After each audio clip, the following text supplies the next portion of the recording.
Hi guys! Welcome back sa aking channel. My name is Mildred.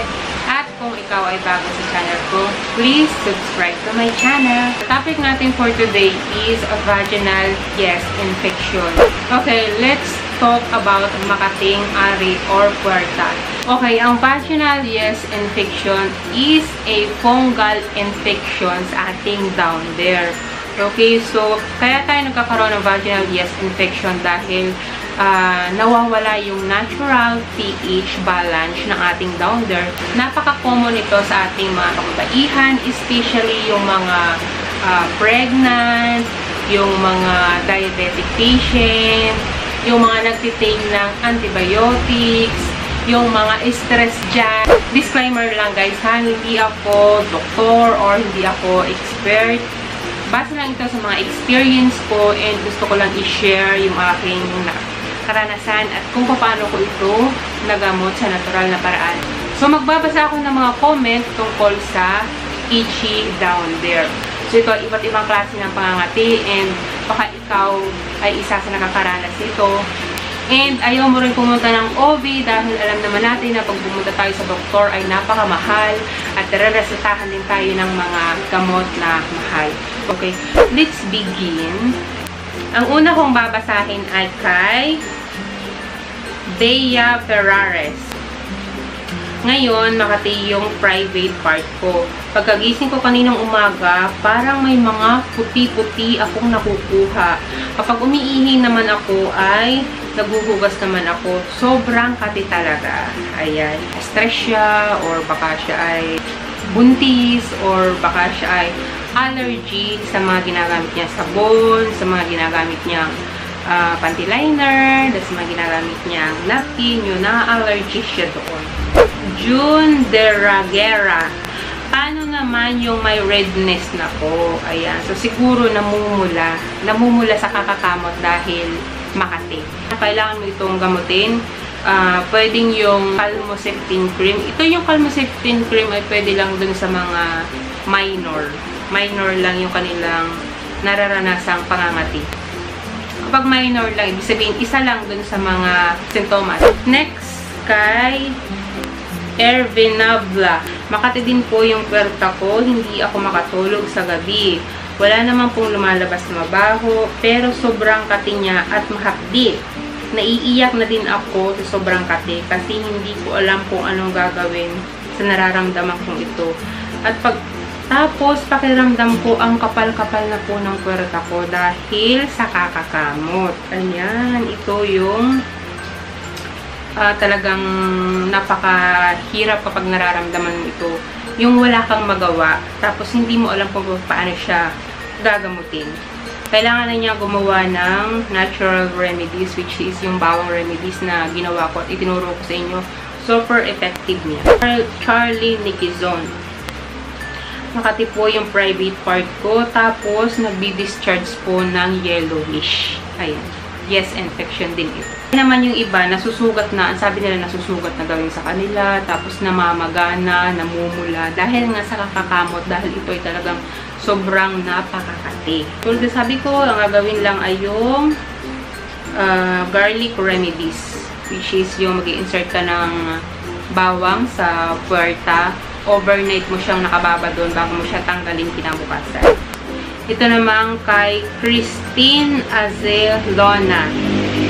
Sabi niya, mga 3 araw nang makati yung pipi ko. Sobrang kati, hindi ko alam kung anong gagawin. Sa sobrang kati niya, sa tingin ko ay magana. Ayan. Tapos naglalabas din po siya ng white discharge. Pero hindi naman po mabaho. Ayan. So, yes, infection din yan. Kasi makati, mahapdi, at namamagana, tapos may discharge. So, yes, infection. So, yun yung gagawin mo, garlic remedies. Tapos, ito naman kay, ito nangyayari talaga to.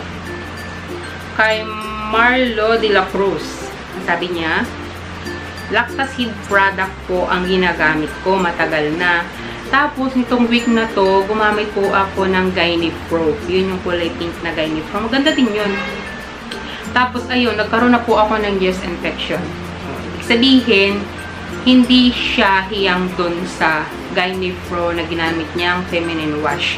Kung ikaw ay Lactacid product lang ang gamitin mo. Huwag ka nang pabago-bago kasi minsan na-allergic tayo dun sa product na yun. Para din niyang yung shampoo.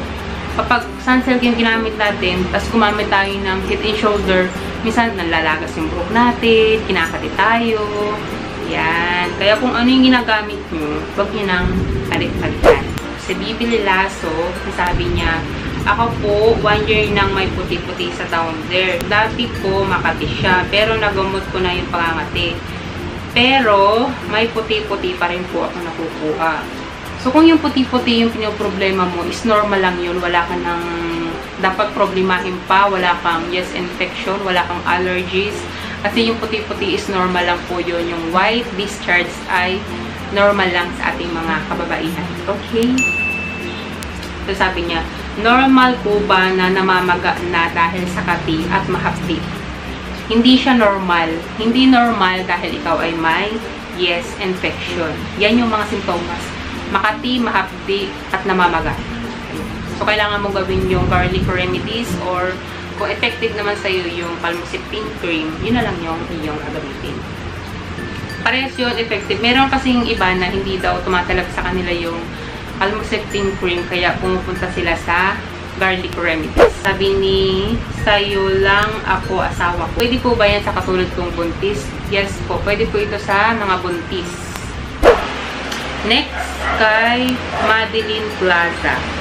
Meron din po ako niyan, discharge. Hindi naman po siya makati at medyo may amoy lang. Ito sa kanya, sa tingin ko wala rin tong problema eh. Kasi kung white discharge lang, tapos medyo may amoy, normal lang yun. Kasi yung white discharge, tapos medyo may amoy, normal lang yun sa ating mga kababaihan. Imposibleng walang amoy yun. Okay?